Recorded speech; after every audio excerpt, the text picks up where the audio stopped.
दिवाली के ऊपर आज आप स्पेशल बात करांगे। तो चैल साहब, सबसे पहले आपसे पूछ रहा हूँ कि जो आजकल जो दिवाली मनाई जा रही है जिसमें इतने बढ़िया पटाखे, फुलझड़ी, बम धमाके, और जिसके कारण आज सरकारें भी ये कह रही हैं कि भाई बम धमाके वगैरह कम करो, पटाखे कम छोड़ो ताकि प्रदूषण कम से कम हो, और कोरोना का वो भी टाइम चल रहा है। तो क्या पहले भी ऐसे ही, आज से 50-100 साल पहले भी क्या ऐसी दिवाली मनाया करते हैं हरियाणा में? बहुत अच्छी बात और अच्छे समय पे कही है गजेंद्र भाई आपने जी। कि हमारे यहाँ जो भी तीज त्योहार थे वो प्रकृति की देन थे, प्रकृति के साथ रह के ही, प्रकृति का ध्यान रखते हुए प्राकृतिक तरीके से मनाए जाया करते। अच्छा। उसमें प्रकृति का कोई नुकसान वैसा कोई त्योहार हमारा नहीं था ऐसा? और वो चीजें हमारे यहाँ भगवान की कुदरत की देन देखिए कि ये 300 किलोमीटर जो दिल्ली के चारों तरफ का इलाका है, केवल यही है जिसमें 6 ऋतु आती हैं, और हर ऋतु से पहले उसका खाने का, उस समय ओढ़ने पहनने का सामान हमारे खेतों से पैदा हो जाता है। ये तो विज्ञान से भी आप जोड़ सकते बिल्कुल बिल्कुल सारा वैज्ञानिक तरीका है हमारा। अब खील की दिवाली मनाया करते, दिवाली की पूजा हमारे यहाँ सिर्फ खील से होती थी। खील खिलौने, खील हमारे घरों में आ जाती थी, धान हो जाते थे, उसको भून लिया करते। अच्छा। बाहर से कोई भी चीज किसी भी त्योहार को नहीं आती थी हमारे यहाँ। अच्छा। घर में ही जो बनता था, पकता था, उसमें एक तो पकवान खाने का बड़ा वो था, क्योंकि मीठा हमारे यहाँ बड़ा कम था, मिला कम करता, तो बड़ा चाव रहा था।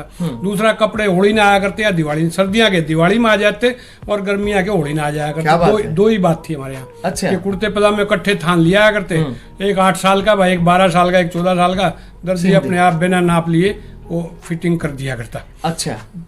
दूसरा, हमारे यहाँ जो आजकल चल रहा है ना, ये पटाखे पुटुके, ये कुछ नहीं था। अच्छा, पटाखे थे ही नहीं? बिल्कुल नहीं थे। तो सिर्फ हिंगो एक हुआ करता, और वो हिंगो जाड़ में, जाटी में, और जो हमारे पेड़ पौधे थे उनके जड़ों में लगा करती, और एक तरह से मैं कहूँगा फफूंद थी वो, जिस तरह से आज मशरूम हम खाते हैं, ये फफूंद है। अच्छा। तो इसी तरह की एक फफूंद सी थी, मोटा रोट सा कह लो, थेपड़ी कह लो, एक तरह से तमाकू रंग की हो जाती, उसने तोड़ लिया करते 1-2 दिन पहले, और टोमते हांडे जा करते। पहले तो 5 टो आते मोरा की गंडाली और चंदे वो पट्टिए बना होता ही, फिर ये हिंगोटो होया करते, तो वो टो के उसके ऊपर सरसों का तेल घेरा, और वो लाठी में किसी डंडा में टांगी, और हीड़ो हीड़ो हीड़ो करते गलिया में घूम जाते मसाल सी लेके। अच्छा, ये दिवाली दिवाली थी। इसके अलावा फिर बाद में बिंदोड़े आ गए थे कि वो हिंगो खत्म होगी, मतलब नहीं कम निकली, तो फिर वो बिंदोड़िया ने कूट के और उसमें सरसों का तेल मिला के, और फिर कपड़े में बांध के उन्हें,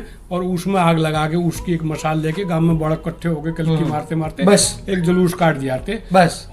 इसके अलावा जो हलवा, खीर, पूड़े जो भी बनाते, ना केवल अपने परिवार के लिए, बल्कि जो सहयोगी जातियां थी, खेती में बहुत सी सहयोगी जातियां, कोई लोहे का काम करने वाला, कोई लकड़ी का काम करने वाला, जितनी सहयोगी जातियां थी, उन सब के यहाँ के लिए बनाया जाता था साथ में। अच्छा, जो गिफ्ट देने का जो आजकल रिवाज है। हाँ, गिफ्ट का देखो, ये बड़ी एक अजीब सी बात चल पड़ी। मैं आपके घर डब्बा दे रहा हूँ, आप मेरे घर डब्बा दे रहे हैं, फलाना।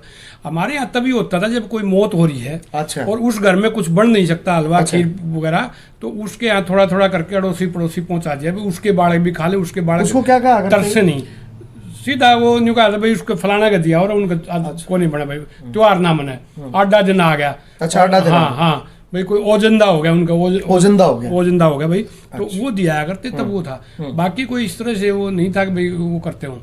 अच्छा, आपस में इतना नहीं था। अब तो एक व्यापार की डाल बढ़ा। मैंने आपसे काम है तो मैं आपको गिफ्ट दे दूंगा, इस बहाने से आपसे मुलाकात हो जाएगी, वो काम कह दूंगा, आप काम कर दोगे। वो एक डब्बे थे या एक गिफ्ट थे, या जो मंत्री संतरी और बड़े आदमी उनको और ज्यादा गिफ्ट आ जाते है ना, वो कोई सोने की मोहर दे, कोई चांदी की, कितना बड़ा पद है उतना। हाँ, उस पद को सलाम है वो, लेकिन हमारे यहाँ ऐसा नहीं था। हमारे यहाँ तो भाईचारे का था, और ये सिर्फ इस तरह के था। गुलाब सिंह जी, क्या बनाया करते दिवाली पे?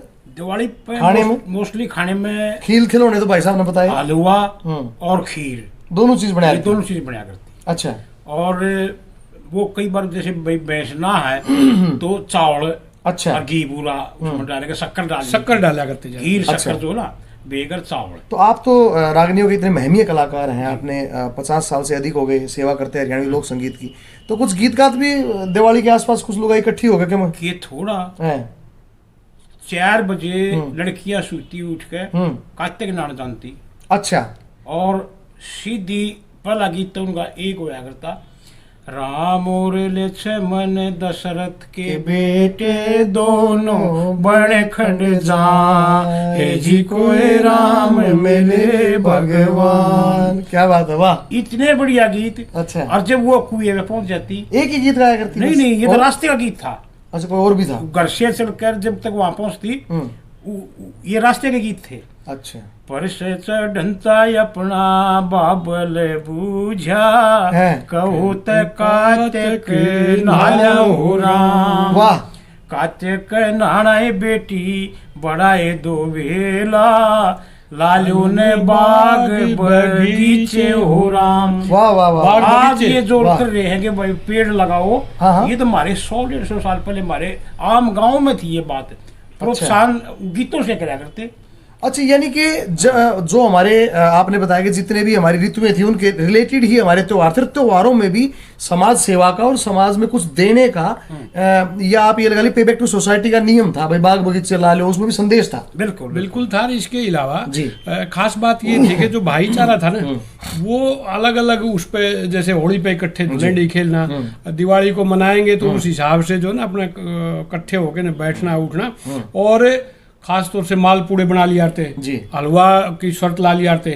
खागड़ और जोटिया के लिए गुलाब भाई मड़ोटा कराते, कोई बोरी दे दिंदा, कोई चने दे दिंदा, कोई बिनोड़े दे दिंदा। अच्छा। हरी छानी गेरने का इन दिनों में रिवाज था। घेरने की बजाय अपने बार नगर जैसे खागड़ आ गया है या जोटा आ गया है तो टोकरी भर के चलती है लाया करते कि निकल ना जा। अच्छा। खवा के बेचते, उसने खाली नहीं बेचते। ये कार्तिक के मौसम में था कि सारे साल? ये तो वैसे सारे साल था, अच्छा। लेकिन इन दिनों में खास तौर से था। इन दिनों में खास तौर से भूखा नहीं जान दिया करते पशु ने, खागड़ ने। क्योंकि इस टाइम हमारी फसल भी उठाया करती, शायद इस कारण से हो गया। तो या बिक जाया करता, गेहूं बिक जाया करता है, धान उठ जाया करता। वैसे जो थी ना उस टाइम जो आत्मा थी लोगों की, वो सिर्फ ये थी कि मतलब जो हमने कमाया है वो हम भी खावा और पशुओं ने भी खवा, औरा ने भी खवावा। अच्छा। मतलब कोई मतलब अपने उस बात पे थी कि मेरी आत्मा में हम कुछ ना कुछ लोगों के लिए करें।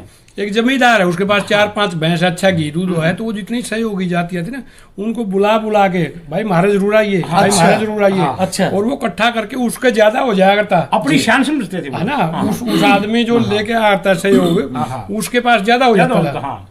चलिए, ये बात है। आज श्री रामपाल चहल जी और श्री गुलाब सिंह जी से हमने ये सीखा, और जो आज के जो दर्शक हैं, इस टाइम के जो बालक फेसबुक पे या अदर चैनल से या फिर OTT प्लेटफॉर्म से हमसे जुड़ रहे हैं, कृपया करके उनसे हम अनुरोध करते हैं कि आज से 50-100 साल पहले जो दिवाली मनाई जाया करती, हम परमपिता परमात्मा से ये प्रार्थना करते हैं कि वह दिवाली दोबारा आवे जिसमें भाईचारा हो, ना केवल आदमियों इंसानों से बल्कि पशु पक्षियों से भी प्रेम करने का, उनकी रुखाल रखने का मेंटेलिटी जो है त्योहारों के माध्यम से हमारे बीच में आवे।